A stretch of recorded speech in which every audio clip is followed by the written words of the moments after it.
Welcome. My name is Jacob Polacheck, and I'm your host. Today, I'm joined by a special guest and a great friend, Tobias Bass. Tobias, how are you doing today?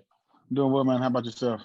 I'm doing great. Thank you for coming on. And Tobias is a national high school and college basketball scout based in Texas, and he was recently hired by The Athletic as an associate editor for the Breaking News and Live team. First off, Tobias, congratulations on the new job, and yeah, thank you for coming on today. No problem, man. Thanks, man. It's been a long. I feel like it's been a long road, I guess, especially since during this pandemic. But I'm definitely excited about the new role, and I know you next up, man. I'm not even worried about it. I know you're gonna be the next one. I'm waiting to see that your news coming across my screen soon. I appreciate that, man. And it's been a pleasure following your work with all these bass bombs coming up on Twitter nonstop. It's been a pleasure.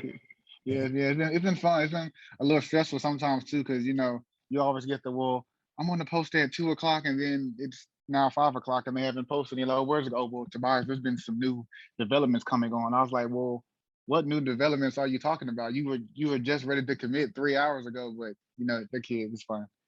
Yeah, and now we've got not only you're following the high school recruiting, but you're also following the transfer portal, which is just continually adding guys and having guys commit. So I'd love to just get into the transfer portal and talk about some of the programs and players that you've seen as winners and losers of the transfer portal. So starting it off, who have been some of your winners? I'm gonna be a little biased. I want to pick my Red Raiders. They've done a good job so far. I think they're probably gonna bring in a couple of more guys too. I think maybe this weekend, maybe early next week. I think they're definitely a team that's done well. Let me see who else. It's been. I mean, I mean, I think LSU's done a good job too. I mean, they lost their entire roster, and for them to bring over three Murray State guys, you bring in some good high school players too, Jalen Reed, Tyrell Ward. I think they've done a really good job as well.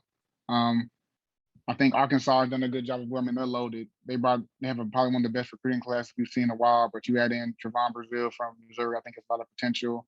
Guys like that, Jalen Graham. I think they're going to have it. I think they've done a great job as well. And on the flip side, there's always winners, but there's always losers. Are there any losers that have stood out to you from this cycle? Any losers? I really want to see what happens with some of the guys that are going to keep their name in the draft. So one could be Michigan, because I mean they had that Terrence Shannon fiasco that was very weird.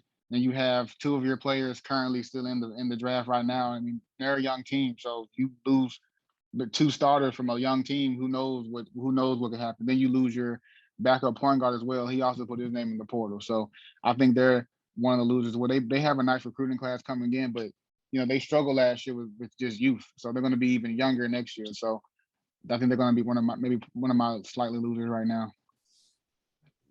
You mentioned the NBA draft. I know we've got the combine coming up next week. What would you say are some of the bigger decisions that you're waiting on ahead of this NBA draft decisions? Lofton one, Matthew Meyer is another, because both of their names are in the portal. So assuming they come back, because I think right now the portal is kind of cooled off a little bit, but it's going to surge, I think, with the quickness in the next couple of weeks. So it'll be interesting to see where some of these guys land, because I think majority, if not all of them, have their name in the portal somewhat. So you're going to see a lot of big name players coming back to college in a different jersey. I know this is the second year that players are able to immediately be eligible after transferring. And obviously that's led to a giant number of players entering the transfer portal. Do you anticipate this just to be a common thing that happens every year where we have thousands of guys in the portal? Yeah, I think it is. I mean, I think the NIL and the college transfer portal has changed college basketball like nothing we've ever seen before.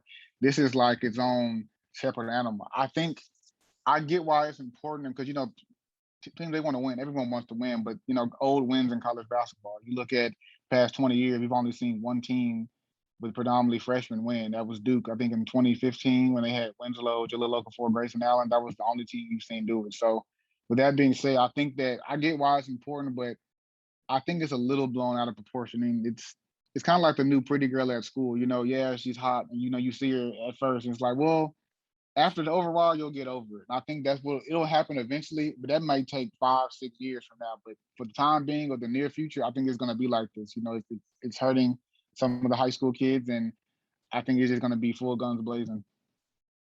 And you talk about those high school kids. I think that's a good segue into this AAU season and talking about some of the standouts that you've seen on the AAU circuit. So I know it's still relatively early in the summer, but who are some of the guys at the high school level that have stood out this AAU cycle? For me, it was one of the biggest ones was Jordan Clayton. He's a point guard from the Boston area. He played for Mass Rivals on the Adidas circuit. So he's a reclass 22 to a 23. I saw him play a few times this summer, but I saw him at the circuit about a month ago. He had no offers, you know, no one was calling. He had to reclass down, you know, because no one was recruiting him.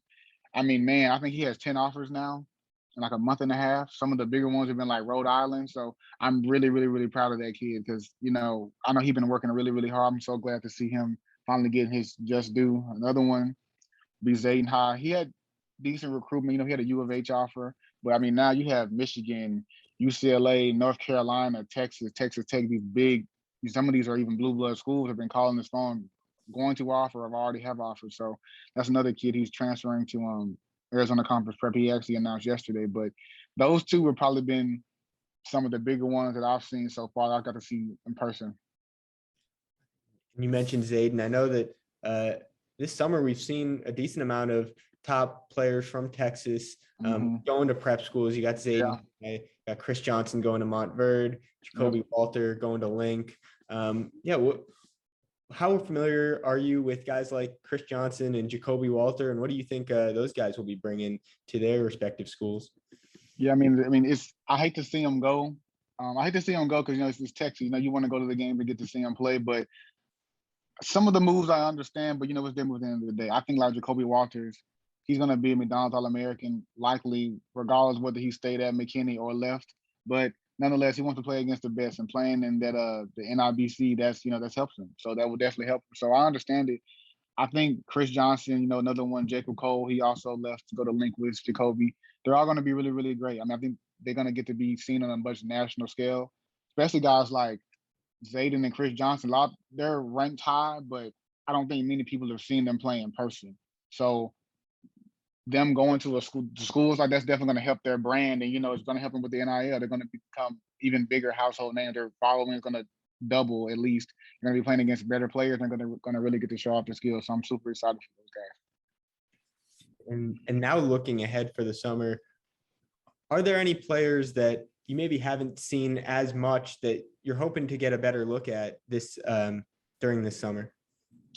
But so I know there's going to be a bunch of players. They're going to be moving around. You're probably going to see it over the next couple of days. A lot of players are going to be switching teams. So I'm going to have to try to get to see where everyone's at. But as far as guys, I want to see G.G. Jackson. He's amazing. That kid's special. I've seen plenty of video, but he's another one I want to see him actually play in person. He's probably another guy probably going to switch high schools as well. I want to see Elijah Fisher too. I want to see because he may even be a guy that might even reclass up. So he might make a decision soon and go pick a school. But he's another guy I want to see. There's a few. Luckily, I've been able to see majority. This is the 23s. I've been able to see majority of them. So I just want to see where they're going to end up. You know, what schools they're going to pick, because I think some of these guys are going to continue to commit early. And I guess one kid is Isaiah Elohim. I really love that kid's game. That kid is big time. I haven't seen him play in person, but I've seen a bunch of them on live. So I'm wanting to see him this summer as well. Nice. Well, thank you so much for taking the time today. I'm glad that we're able to hop on a Zoom. I know it's been a while since we've connected. We text, but we haven't been on a Zoom in a while. So it's always great to catch up with you. And where can people find your work? You can find me on Twitter at Tobias_Bass. On Twitter, and on Instagram, I'm not on it that much, but it's TBass 43 on Instagram as well. Then go make sure you guys go subscribe to The Athletic. We're going to be punching a bunch of great stories over the next several weeks, several months, as far as the NBA draft coming up, the playoffs are coming down to an end, hockey, everything is going on. So definitely go give us a subscribe and go give those guys some support. They do great work over there. Thank you so much, Tobias, and catch you again soon. All right, man. Thanks.